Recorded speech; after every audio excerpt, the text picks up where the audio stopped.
Now, there's two parts to this, and then we're wrapping up goals. Here's the first part now in this goal setting for what you become. Number one, don't set your goals too low.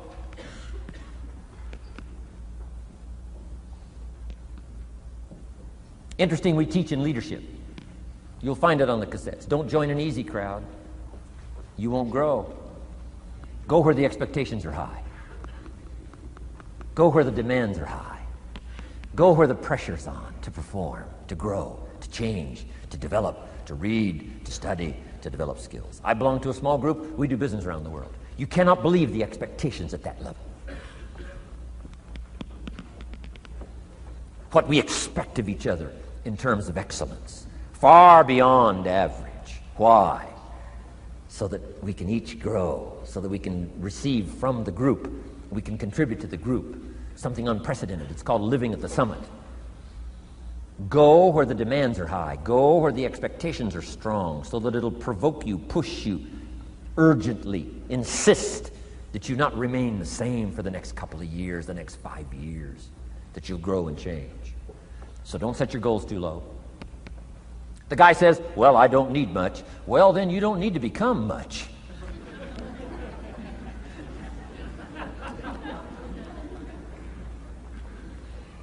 Now, here's the last part on setting goals. Don't compromise. Don't sell out. There were some things I went for back in those early years that I paid too big a price for. If I'd have known how much it was going to cost me, I never would have paid, but I didn't know. So don't sell out. Ancient phrase says, count the cost, count the cost, count the cost. An ancient story says Judas got the money. You say, well, that's a success story. No. It's true, 30 pieces of silver in those days was a sizable fortune. You say, well, if a guy's got a fortune, right, that's a success story. No, you don't understand. His name was Judas. Doesn't that ring a bell? Judas. You say, oh, yes, Judas, the traitor. That's right, the traitor got the money. Doesn't that change the story? And the answer is, of course, it changes the story.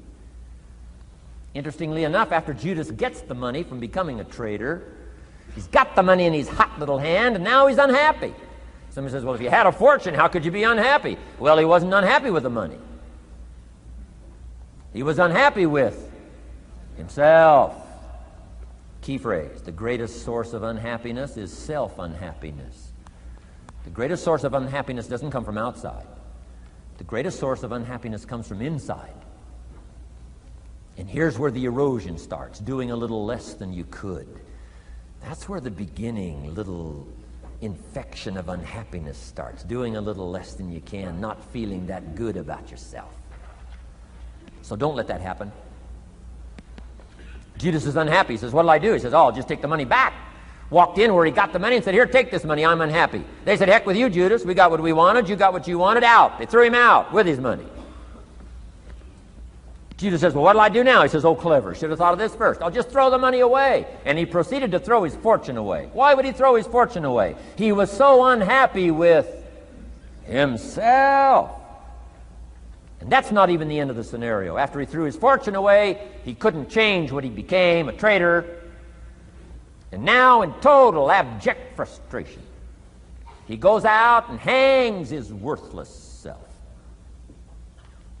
which all traitors should do, save the state the money.